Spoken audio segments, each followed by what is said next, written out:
प्रश्न बहुत ही महत्वपूर्ण है जो आपके होने वाले सभी प्रकार के इलेक्ट्रीशियन ट्रेड के एग्जामों के लिए काफी हेल्पफुल होगा। दोस्तों, यह वीडियो एक ऑनलाइन टेस्ट के प्रकार का है। इसमें पूछे गए सभी प्रश्नों के उत्तर आप कमेंट बॉक्स में दे सकते हैं। चलिए स्टार्ट करते हैं। फर्स्ट क्वेश्चन है, इनमें से कौन सा सिंगल फेज इंडक्शन मोटर का एक प्रकार नहीं है? जिसके चार विकल्प हैं: split phase induction motor, repulsion start induction motor, slip ring induction motor या सेडेड पोल इंडक्शन मोटर। जिसका राइट आंसर है स्लिप रिंग इंडक्शन मोटर। दोस्तों, स्लिप रिंग इंडक्शन मोटर एक सिंगल फेज इंडक्शन मोटर नहीं है, यह एक 3 फेज इंडक्शन मोटर है। Slipped phase induction motor, repulsion start induction motor, shaded pole induction motor, universal motor और capacitor induction motor, ये सभी सिंगल फेज के इंडक्शन मोटर हैं। जबकि slip ring induction motor, squirrel cage induction motor, commutator motor आदि 3 phase के motor होते हैं। नेक्स्ट क्वेश्चन है, विद्युत उपकरण में इंसुलेटर की मुख्य भूमिका किससे सुरक्षा करना है? जिसके चार विकल्प हैं: thermal insulator, electrical conductor, heat insulator या इलेक्ट्रिकल इंसुलेटर। जिसका राइट आंसर है इलेक्ट्रिकल कंडक्टर। दोस्तों, वे सभी पदार्थ जो विद्युत धारा के प्रवाह का विरोध करते हैं इंसुलेटर कहलाते हैं। इंसुलेटर प्रायः बेकेलाइट, एस्बेस्टर, चीनी मिट्टी या पीवीसी से बने होते हैं। मित्रों, आपसे इंटरव्यू में पूछ लिया जाता है कि पीवीसी क्या है। जिसका सही उत्तर होगा पीवीसी अर्थात पॉलीविनाइल क्लोराइड। पीवीसी का निर्माण मोनोरम विनाइल क्लोराइड के बहुलकरण द्वारा किया जाता है। नेक्स्ट क्वेश्चन है, ट्रांसफार्मर में उस वाइंडिंग को क्या कहते हैं जो आपूर्ति से जुड़ी होती है? जिसके चार विकल्प हैं: starting winding, primary winding, secondary winding या रनिंग वाइंडिंग। जिसका राइट आंसर होगा प्राइमरी वाइंडिंग। दोस्तों, ट्रांसफार्मर में सामान्यतः 2 वाइंडिंग होती है। पहला प्राइमरी वाइंडिंग, प्राइमरी वाइंडिंग या मेन सप्लाई से जुड़ी होती है। और दूसरा सेकेंडरी वाइंडिंग, यह वाइंडिंग आउटपुट के रूप में काम करती है जो कि लोड से सीधे जुड़ी होती है।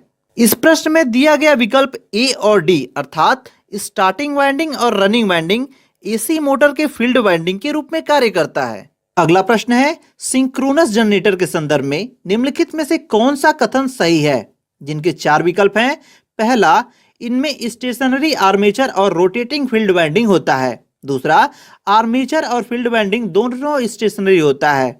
तीसरा, आर्मेचर और फील्ड वाइंडिंग दोनों रोटेटिंग होता है। और चौथा, इनमें रोटेटिंग आर्मेचर और स्टेशनरी फील्ड वाइंडिंग होता है। जिसका राइट आंसर है इसमें स्टेशनरी आर्मेचर और रोटेटिंग फील्ड वाइंडिंग होता है। अगला प्रश्न है, 50 हर्ट्ज की आवृत्ति के अल्टरनेटिंग करंट को एक कैपेसिटर 20 ओम प्रतिघात प्रदान करता है। यदि आवृत्ति 100 हर्ट्ज हो जाती है तो प्रतिघात कितना होगा? जिनके चार विकल्प दिए गए हैं: 50 ओम, 15 ओम, 5 ओम या 10 ओम। जिसका राइट आंसर होगा 10 ओम। दोस्तों, इस प्रश्न को हल करने के लिए बहुत ही आसान ट्रिक है। यहां पर आप ट्रिक देख सकते हैं। F1 गुणे XC1 इजकल टू F2 गुणे XC2। यहां पर F का अर्थ है आवृत्ति अर्थात फ्रीक्वेंसी से, और कैपेसिटिव रिएक्टेंस अर्थात XC जिसे ओम से व्यक्त करते हैं। इस फार्मूले पे हम जब अपने वैल्यू को रख देंगे तो सही उत्तर 10 ओम आएगा। नेक्स्ट क्वेश्चन है, निम्नलिखित में से कौन सा डिवाइस स्विच और सुरक्षात्मक डिवाइस के रूप में प्रयुक्त किया जाता है? जिनके चार विकल्प हैं: intermediate switch, miniature circuit breaker अर्थात MCB, triple pole iron clad switch या फ्यूज। जिसका राइट आंसर है मिनिएचर सर्किट ब्रेकर अर्थात MCB। दोस्तों, यहां पर option number A intermediate switch और option number C triple pole iron clad switch दोनों ही एक स्विच हैं, और फ्यूज एक सुरक्षात्मक डिवाइस है। जबकि मिनिएचर सर्किट ब्रेकर अर्थात MCB ये स्विच के रूप में भी इसका प्रयोग होता है और सुरक्षात्मक डिवाइस के रूप में भी इसका प्रयोग होता है।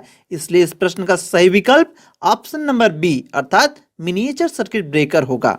अगला प्रश्न है, एक डिवाइस जो निश्चित अर्थात फिक्स डीसी वोल्टेज को परिवर्तनीय वोल्टेज, वेरिएबल वोल्टेज अर्थात AC में परिवर्तित कर देता है, उसे क्या कहा जाता है? जिनके चार विकल्प हैं: साइक्लो कन्वर्टर, चॉपर, इन्वर्टर या रेक्टिफायर। जिसका राइट आंसर होगा इन्वर्टर। नेक्स्ट क्वेश्चन है, किस प्रकार के सर्किट ब्रेकर में कंप्रेस्ड एयर प्रयुक्त की जाती है? जिनके 4 विकल्प हैं: oil circuit breaker, vacuum circuit breaker, अर्थ लीकेज सर्किट ब्रेकर या एयर ब्लास्ट सर्किट ब्रेकर। जिसका राइट आंसर होगा एयर ब्लास्ट सर्किट ब्रेकर। दोस्तों, 11 केवी से अधिक वोल्टेज की लाइन को ऑन तथा ऑफ करने के लिए हम प्रायः एयर ब्लास्ट सर्किट ब्रेकर का प्रयोग करते हैं। यह सर्किट ब्रेकर ऑन ऑफ होने पर विस्फोट की ध्वनि उत्पन्न करता है, इसलिए इसे एयर ब्लास्ट सर्किट ब्रेकर कहते हैं, अर्थात ABCB। यह 3 प्रकार का होता है: axial blast circuit breaker, radial blast circuit breaker और cross blast circuit breaker. Next question है, 1000 वाट 220 वोल्ट इलेक्ट्रिक हीटर का प्रतिरोध कितना होगा? जिसके ऑप्शन है 40.2 ओम, 43.6 ओम, 48.4 ओम या 35.5 ओम। जिसका राइट आंसर होगा 48.4 ओम। दोस्तों, यह प्रश्न बहुत ही महत्वपूर्ण है। यह प्रश्न आपसे इंटरव्यू में पूछा जा सकता है। चलिए हम इसे हल करके देख लेते हैं। यहाँ पर आपको वाट दिया गया है जो कि 1000 वाट है, वोल्टेज है 220 वोल्ट, प्रतिरोध पूछ रहा है। यहाँ पर हम दिए गए सभी फार्मूले को याद कर लेंगे। हम इस प्रश्न को इस फार्मूले से हल करेंगे। हम यहाँ इस फार्मूले में अपने वैल्यू को रख देंगे। यहाँ पर R अर्थात प्रतिरोध बराबर 220 का स्क्वायर बटे 1000। इसको हम हल कर लेंगे तो हमारा सही उत्तर 48.4 ओम आएगा, जो कि हमारे प्रश्न का सही विकल्प ऑप्शन नंबर सी है, 48.4 ओम। नेक्स्ट क्वेश्चन है, 75 मेगावाट थर्मल पावर प्लांट की तापीय दक्षता 35% है और इसकी विद्युतीय दक्षता 80% है। प्लांट की कुल दक्षता का पता लगाएं। जिनके 4 विकल्प हैं 28%, 35%, 80% या 58.5%। जिसका राइट आंसर होगा 28%। अगला प्रश्न है, एक सर्किट ब्रेकर क्या है? जिसके ऑप्शन है power factor correcting device, transient के प्रभाव को न्यूट्रलाइज करने वाला डिवाइस, करंट इंटरप्टेड डिवाइस या वार्म फैक्टर करेक्टिंग डिवाइस। जिसका राइट आंसर होगा करंट इंटरप्टेड डिवाइस, अर्थात ऑप्शन नंबर सी। मित्रों, विद्युत वितरण सब स्टेशन, ग्रिड स्टेशन, विद्युत उत्पादन केंद्रों आदि में उच्च एम्पियर मान की विद्युत धारा को ऑन तथा ऑफ करने के लिए हम सर्किट ब्रेकर का उपयोग करते हैं। पिछले प्रश्नों में मैंने आपको सभी प्रकार के सर्किट ब्रेकर के बारे में बताया है। अगला प्रश्न है, थर्मल पावर प्लांट में डिएरेटर का उपयोग क्यों किया जाता है? जिनके 4 विकल्प हैं। पहला, फीड वाटर से ऑक्सीजन निकालने के लिए, फीड वाटर में ऑक्सीजन बनाए रखने के लिए, फीड वाटर में प्रीहीटिंग के लिए, फीड वाटर को संघनित करने के लिए। जिसका राइट आंसर है फीड वाटर से ऑक्सीजन निकालने के लिए।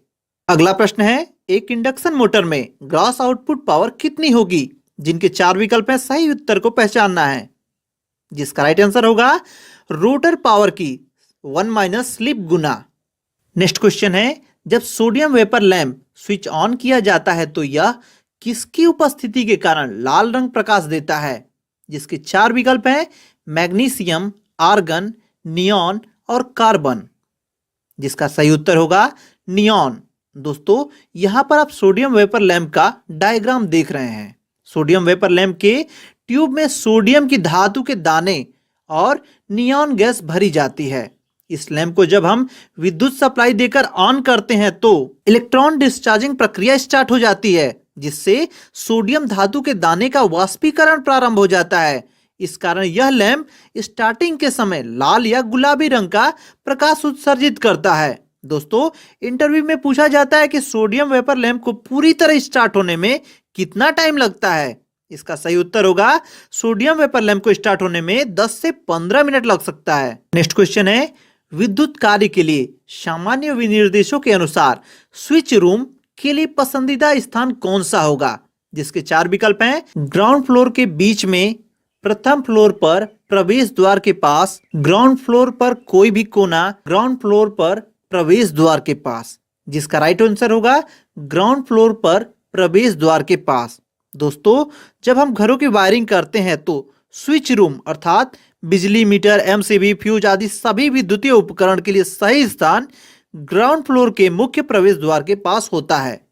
नेक्स्ट क्वेश्चन है, 50 हर्ट्ज पर कार्यरत 4 पोल वाले एक हाइड्रो पावर प्लांट के रोटर की गति कितनी होगी? जिसके विकल्प हैं 3000 आरपीएम, 1800 आरपीएम, 1200 आरपीएम या 1500 आरपीएम।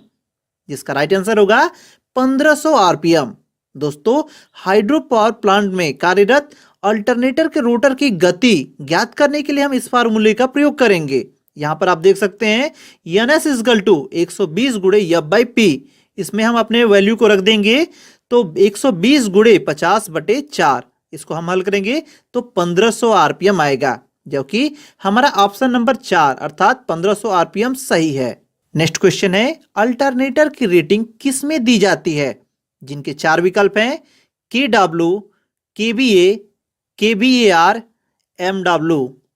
जिसका राइट आंसर होगा KBA अर्थात किलो वोल्ट एम्पियर। दोस्तों, यह प्रश्न बहुत ही महत्वपूर्ण है। यह प्रश्न आपसे अक्सर इंटरव्यू में पूछा जाता है, अल्टरनेटर की रेटिंग किस में व्यक्त की जाती है? इसका सही आंसर होगा KBA अर्थात किलो वोल्ट एम्पियर। साथ ही साथ दोस्तों, एक और प्रश्न पूछा जाता है कि ट्रांसफार्मर की रेटिंग किस में व्यक्त की जाती है? दोस्तों, ट्रांसफार्मर की सही रेटिंग क्या होगी, आप हमें कमेंट करके बताएं। नेक्स्ट क्वेश्चन है, स्टार डेल्टा स्टार्टर विधि में प्रत्येक फेज वाइंडिंग में वोल्टेज किसके बराबर होती है? जिसके 4 विकल्प हैं। जिसका राइट आंसर होगा VL अर्थात लाइन वोल्टेज बटे √3। नेक्स्ट क्वेश्चन है, 2 पोल 3 फेज इंडक्शन मोटर में 3 फेज वाइंडिंग एक दूसरे के कितने दूरी पर होगा? जिसके विकल्प हैं 30 डिग्री, 120 डिग्री, 90 डिग्री या 60 डिग्री। जिसका राइट आंसर होगा 120 डिग्री। 2 पोल 3 फेज इंडक्शन मोटर में तीनों फेज में 120 डिग्री का अंतर होता है। नेक्स्ट क्वेश्चन है, 3 फेज 4 वायर AC सिस्टम में वोल्टेज असंतुलन निम्न में से किस कारण होता है?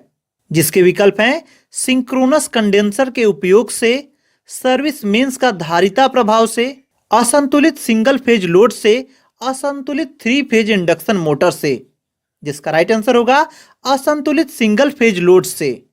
नेक्स्ट क्वेश्चन है, जब ओवरहेड ट्रांसमिशन लाइन की लंबाई 150 किलोमीटर से अधिक होती है और लाइन वोल्टेज 100 केवी से अधिक होती है तो उसे किस रूप में माना जाता है? जिसके ऑप्शन है लंबी ट्रांसमिशन लाइन, सेकंड है मध्य ट्रांसमिशन लाइन या छोटी ट्रांसमिशन लाइन या बहुत छोटी ट्रांसमिशन लाइन। जिसका राइट आंसर होगा लंबी ट्रांसमिशन लाइन। लंबी ट्रांसमिशन लाइन का उदाहरण होता है कि वह 150 किलोमीटर से अधिक होता है और 100 किलोवोल्ट से अधिक होता है।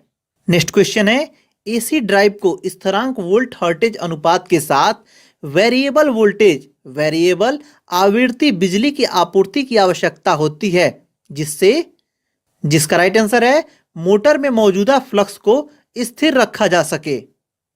नेक्स्ट क्वेश्चन है, लॉन्ग ट्रांसमिशन लाइन का वोल्टेज रेटिंग क्या होता है? जिसके ऑप्शन है 20 केवी तक, 20 केवी से 100 केवी तक, 60 केवी से 80 केवी तक या 100 केवी से अधिक। जिसका राइट आंसर है 100 केवी से अधिक।